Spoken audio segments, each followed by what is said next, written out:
now that we have this platform, even everybody as a whole, True. it's time to make that push and understand we need everybody, man.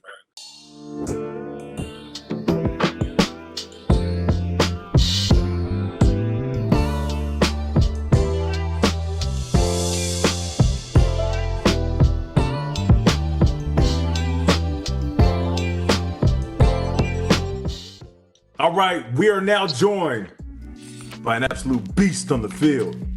Born in Ottawa, Ontario, Mr. Neville Gallimore. How you doing, brother? I'm doing well, sir. How about yourself?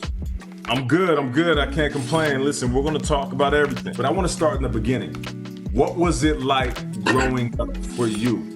I come from a 100% authentic Jamaican household. I'm the youngest. Both my parents were born and raised in Jamaica. They came to Canada. Football is really, I kind of just did it at first just because, my friends were doing it in the neighborhood. And I went to my ninth grade and I was like, okay, you know what? I'm trying to put on for the city. Let me see how far I can take this or how good I can really get at this sport. And then, look, I'm here now. Mama, I made it. Just keeping it real. And I can speak for you because we share the same thing. Similar skin tone, football player. Sometimes you're the biggest guy in the room. And to keep it a buck, sometimes you're the darkest guy in the room.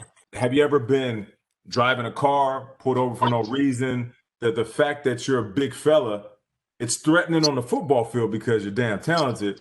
Yeah. But the unfortunate thing, it also can be threatening in real life to people who are quick to judge. It's funny, even when I was back at Oklahoma,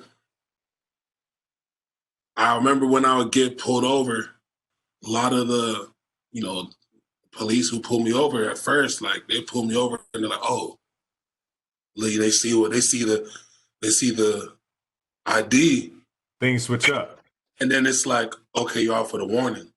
They say the light was out or something. That's not the case. So I've been through that same thing where somebody would pull me over, see the ID. Oh, Nate, what's up, man? I love that touchdown last week. Or, a couple years ago, you really saved me in fantasy. Or, hey, I like what you're doing on the show. As much as I can do one of these, like, all right, let me drive off to where I'm going.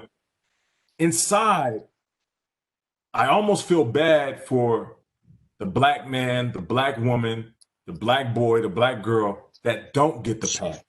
I could look back the amount of times that I've gotten pulled over and like the amount of warnings I've gotten where I'm like, man, what if I can only imagine, what if I was just same size, same stature, regular dude. They knew me working a 9 to 5. I probably would have been in cuffs a couple times. I guess it's a blessing in disguise because even for me, when I'm at Oklahoma, even now that I play for Dallas, when I felt the most safe. Neville Gallimore, Oklahoma football D-line. That's the first thing that comes to mind. So I'm like, okay, cool. So when it got to the point where I see a cop, I'm like, okay, all right, I know. I'm good. It's all good. But I know, what if I didn't? And I'm seeing guys that similar to me that are, things aren't working out in their favor. And that's the stuff that brings me down and it makes me sad. Because, even in this game, at any moment, this stuff could be taken away from me. So it's like, what if I don't have that title? What if it's I was as opposed to I am? You know what I mean? What kind of conversation is that? We have a different connection to the struggle, not just because of the color of our skin, not just because 6 degrees of separation and we have dealt with it. My grandfather was beat by the police. Didn't live past that day. I never met him. Died 10 years before I was born.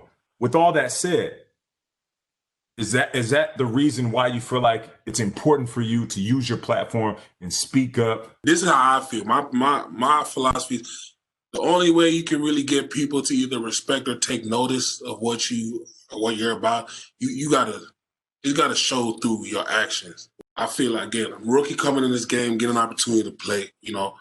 I'm still trying to establish myself and still, I'm learning. I'm trying to be a better football player.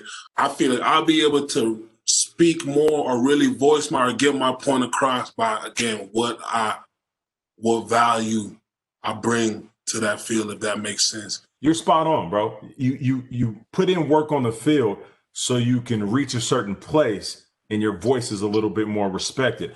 we talked about the value of Black lives, and I think we all agree. You know, Black lives, they also matter. I don't understand why that is so difficult to comprehend for some people.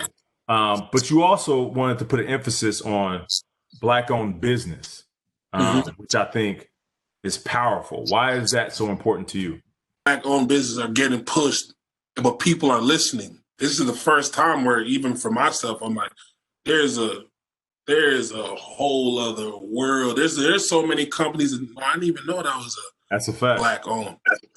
And there's a lot of negativity, and it still needs to be better. And you can still see signs of, you know, the past still being brought in the present. But I feel like there is some sort of steps that need to be taken. But the only thing is now we can't settle. Now that we have this platform, even everybody as a whole, true, it's time to make that push and understand we need everybody, man. For that young kid who is being raised in Canada, and he's seeing what's going on in his country and other countries, what words of encouragement would you like to share with them? I would just say to that kid, man, to just focus on being a good person. Just and not saying it's not going to be perfect and everything. I just know that what helped me is there's a standard that I lived up to, whereas being a good person, staying true to yourself, treating everybody as well. I'm not saying take disrespect, but carry yourself in a way where, you know, people have good things to say, and even if they don't, they can honestly say, you know, this is a good guy. This is a spot on. This is a guy who gets how to move. You know what I mean? It takes effort to be a good person, but just like in football, put in the effort. Because if we have one person being a good person at a time, this world will eventually change, man. Thank you so much, Neville. We appreciate you joining us, and looking forward to your long, illustrious NFL career. I appreciate that, man. Thank you. 100%, man.